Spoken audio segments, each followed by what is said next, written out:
الإنزيمات مثل الوحدة السادسة من الكيمياء الحيوية. طبعا أخذنا الكربوهيدرات، وبعدين أخذنا البروتينات، وأكملنا الليبيدات اللي الدهون والزيوت، والآن بناخذ الفيتامينات والإنزيمات. آخر درس في الكيمياء الحيوية، أتمنى لكم التوفيق. ناخذ الفيتامينات. الفيتامينات هي مواد عضوية أساسية في الغذاء يحتاجها الجسم كميات ضئيلة، ونقصها يسبب بعض الأمراض. إذن الفيتامينات مواد عضوية أساسية في الغذاء يحتاجها الجسم كميات ضئيلة، ونقصها يسبب بعض الأمراض. طبعا مصادر الفيتامينات، بنحصل على الفيتامينات تتوفر في جميع الأغذية بنسب متفاوتة. توجد لكن بنسبة عالية في بعض الأغذية، حيث أن أهم المواد الغنية بالفيتامينات هي الخضار، الفواكه، صفار البيض، زيت كبد الحوت، والحليب، واللحوم، والجبن. طبعا توجد فيتامينات مصنعة يمكن الحصول عليها.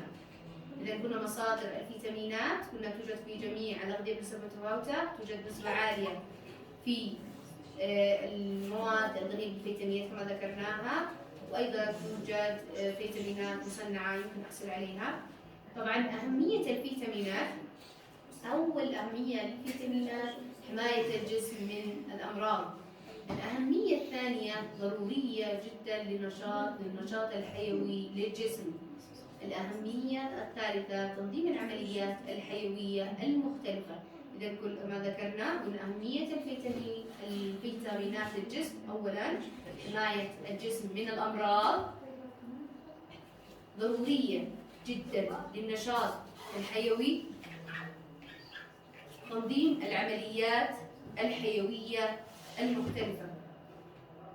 ما هي مميزات الفيتامينات؟ طبعا الفيتامينات ومميزاتها لا يستطيع الجسم تصنيعها. من فين نحصل عليها؟ نحصل عليها من الغذاء.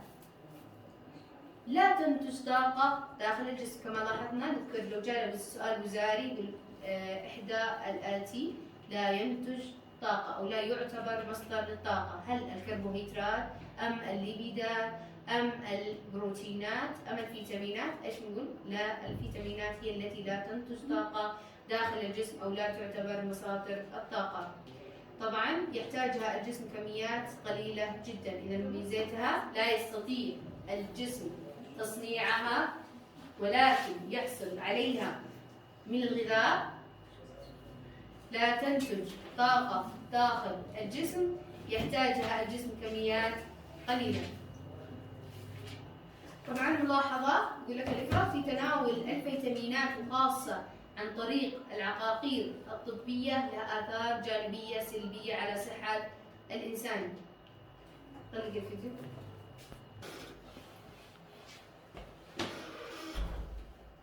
مميزات الفيتامينات، قلنا لا يستطيع الجسم تصنيعها ولكن يحصل عليها من الغذاء. لا تنتج طاقة داخل الجسم، بمعنى لا تعتبر مصادر الطاقة. لو جاء سؤال وزاري مثلا إحداهما لا ينتج طاقة أو لا تعتبر مصادر الطاقة، الكربوهيدرات أم البروتينات أم الليبيدات أم الفيتامينات، نختار الإجابة الفيتامينات. يحتاجها الجسم كميات قليلة جدا. مميزات الفيتامينات مرة أخرى، لا يستطيع الجسم تصنيعها ولكن يحصل عليها من الغذاء. لا تنتج طاقة داخل الجسم، يحتاجها الجسم كميات قليلة جدا. ملاحظة، لو أفرط الإنسان الإفراط في تناول الفيتامينات وخاصة عن طريق العقاقير الطبية لها آثار جانبية سلبية على صحة الإنسان. لذلك نلاحظ أن أكل الغذاء المتوازن هو الذي لا يسبب أضرار على الجسم. أنواع الفيتامينات حسب الذوبان. أنواع الفيتامينات حسب الذوبان، عندي فيتامينات تذوب في الماء، وفيتامينات تذوب في الدهون. من أمثلة الفيتامينات التي تذوب في الماء، لاحظوا معي مع خواص السباحة، اللي هي فيتامين بي وسي. يجي سؤال وزاري من الفيتامينات تذوب في الماء، هل فيتامين بي أم إي أم دي؟ قلنا فيتامين إيش؟ بي. قلنا فيتامينات بي وسي هي اللي من الفيتامينات تذوب في الماء، لا تخزن بالجسم لكن تخرج عن طريق البول. أنا الوشوشة لو شوف الغي الفيديو هذا. قالت إنه ظهرت بشاير في الصورة. تعليق أنا أسمع عليك. أنواع الفيتامينات حسب الذوبان. أنواع الفيتامينات، في عندي فيتامينات تذوب في الماء وفيتامينات تذوب في الدهون. من الفيتامينات التي تذوب في الماء عندي فيتامين بي وسي، هذه الفيتامينات لا تخزن بالجسم وتخرج عن طريق البول، تكون سهلة الامتصاص وتقاس بوحدات الملي جرام والميكرو جرام، الوحدات الصغيرة وحدات ملي جرام وميكرو جرام. أما الفيتامينات التي تذوب في الدهون عندي فيتامين دي وإي وآ، وعندي تقاس بالوحدات العالمية منها الجرام. يتطلب امتصاصها وجود الدهون والمادة الصفراء، وأيضا تخزن في الكبد. لاحظوا هذه الفيتامينات التي تذوب في الماء لا تخزن بالجسم، تخرج عن طريق البول، بينما هذه تخزن فين؟ في الكبد، لا تخرج مع البول. هذه مقارنة بينهما. إذن أنواع الفيتامينات حسب الذوبان، قلنا فيتامينات تذوب في الماء وفيتامينات تذوب في الدهون. طيب بعض أنواع الفيتامينات الهامة لاحظوها معي في الجدول الآتي. عندي فيتامين A و C و B12 و B12. ناخذ أهميتها ومصادرها ونقصها. إيش يسبب إذا نقصت هذه الفيتامينات في الجسم؟ عندي الفيتامين E طبعا مهم لصحة العيون، مانع الإصابة بالرمد الجاف. من مصادرها زيت كبد الحوت والزبدة والحليب وصفار البيض.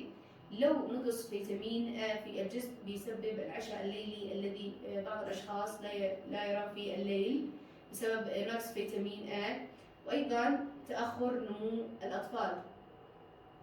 فيتامين C مهمة للأنسجة الرابطة الشعيرات الدموية، يساعد على امتصاص الحديد، وأيضا مانع للتسمم.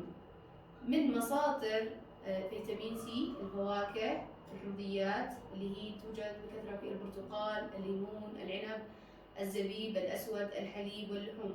لما نذكر مصادرها مش معناه أني موجودة فقط في هذه الأغذية، معناها أنها توجد بنسبة عالية في هذه الأغذية. من نقص اللي يسبب فيتامين سي آلام العظام والمفاصل، فقر الدم، وتسوس الأسنان. فيتامين B12 أو B12 بيساعد في إنتاج خلايا الدم الحمراء. من مصادره أو يعني بنسبته العالية موجود في اللحوم، خاصة في الكبد والكلية، الجبن، البيض، لكن ليس له مصادر نباتية. يعني مصادره دائما ايش؟ حيوانية، مصادر حيوانية، ليس له مصادر نباتية، بمعنى لا يتوفر في النبات. نقصه يسبب فقر الدم، الأنيميا، بسبب نقص خلايا الدم الحمراء. هذه عبارة عن أنواع الفيتامينات وضحناها. الإنزيمات، طبعا آخر فقرة في الكيمياء الحيوية وآخر درس للكيمياء الحيوية الإنزيمات. ووجود الإنزيمات مهم في جسم الإنسان. تعريفها هي نوع من البروتينات تعمل كعوامل حافزة لإتمام العمليات الحيوية في الخلايا بسرعة عالية جدا وطاقة أقل. يعني الآن يعني تعمل قلنا العمليات الحيوية اللي ذكرها مع بعض داخل جسم الإنسان، اللي هي الهضم، البناء، وإنتاج الطاقة اللازمة، وأيضا تنظيم العمليات الحيوية. إذا من يقوم بتنظيم العمليات الحيوية؟ الإنزيمات، بس بسرعة عالية وطاقة أقل. أين توجد هذه الإنزيمات؟ توجد الإنزيمات في جميع الخلايا الحية. دورها في الجسم قلنا سرعة حدوث العمليات الحيوية في الجسم بطاقة أقل. ما أهمية الإنزيمات؟ هي نفسها دورها، بس إتمام حدوث العمليات الحيوية بسرعة عالية وطاقة أقل مقارنة بتفاعلات المعمل أو المعمل بها. أهمية الإنزيمات، ننتقل إلى علل. لو جاني سؤال، يحترق السكر في الجسم عند درجة حرارة أقل بكثير من درجة احتراقه خارج الجسم في المختبر. ما السبب في ذلك؟ ليش؟ بسبب وجود الإنزيمات التي تعمل كحفازات تساعد في سرعة احتراق السكر. ما أمثلة لعمل الإنزيمات؟ لاحظوا قدرة الله عز وجل. يقول لك يستطيع جزيء واحد من إنزيم مفرد في الدم أن يحفز تكسير 600,000 جزيء من حمض الكربونيك في ثانية واحدة. لاحظوا معي قدرة الله عز وجل أنه يستطيع جزيء واحد من إنزيم مفرد في الدم أن يحفز تكسير 600,000 جزيء من حمض الكربونيك في الثانية الواحدة. هذا حمض الكربونيك اللي هو H2CO3 AQ معناها محلول، AQ معناها محلول. لما بيتكسر بيعطيني ماء H2O liquid سائل زائدا CO2 غاز، واضح؟ الجي غاز. إذا قلنا كم بيكسر لي؟ 600,000 جزيء من حمض الكربونيك في الثانية الواحدة. هذا المثال الأول. المثال الآخر، يستطيع إنزيم البيبتالين، ايش اسم الإنزيم؟ بيبتالين، موجود في اللعاب في الفم، تحرير 18,000 جزيء جلوكوز من النشا. كالتالي لاحظوا النشا بوجود إنزيم البيبتالين يعطيني جلوكوز زائد ما تبقى من سلسلة النشا. تركيب الإنزيمات أو طبيعة الإنزيمات، طبعا يتكون الإنزيم من جزيئين، الجزيء جزء بروتيني وجزء غير بروتيني. إذا يتكون الإنزيم أو تركيب الإنزيمات من جزئين، الجزء البروتيني يصنع داخل الخلية الحية من الحموضة الأمينية، الجزء غير البروتيني يسمى الإنزيم المعاون أو المتمم أو التميم. ليش؟ لأنه إنزيم معاون متمم. إذا قلنا تركيب الإنزيمات جزء بروتيني وجزء غير بروتيني، الجزء البروتيني يصنع داخل الخلية الحية من الحموضة الأمينية، بينما الجزء غير البروتيني يسمى الإنزيم المعاون أو التميم.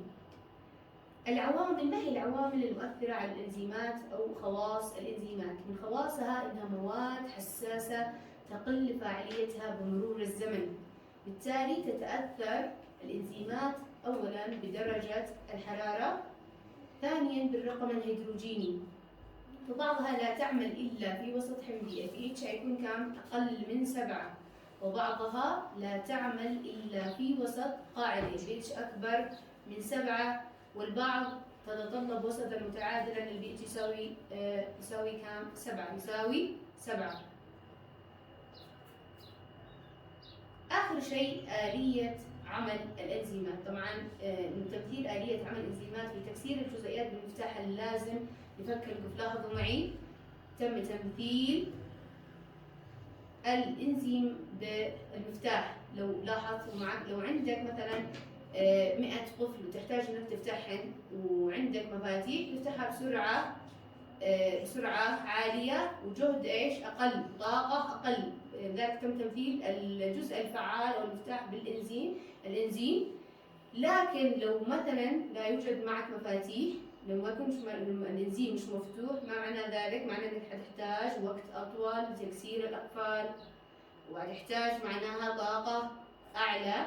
بالتالي تم تمثيل الإنزيمات بأنها المفتاح، في وجود انك مثلا لما تجي تفتح الاقفال وموجود معك المفاتيح، معناها ما بتحتاج الا تكون سريع تفتح المفاتيح، يعني تفتح الاقفال بسرعه ويكون الطاقه اقل والجهد اقل.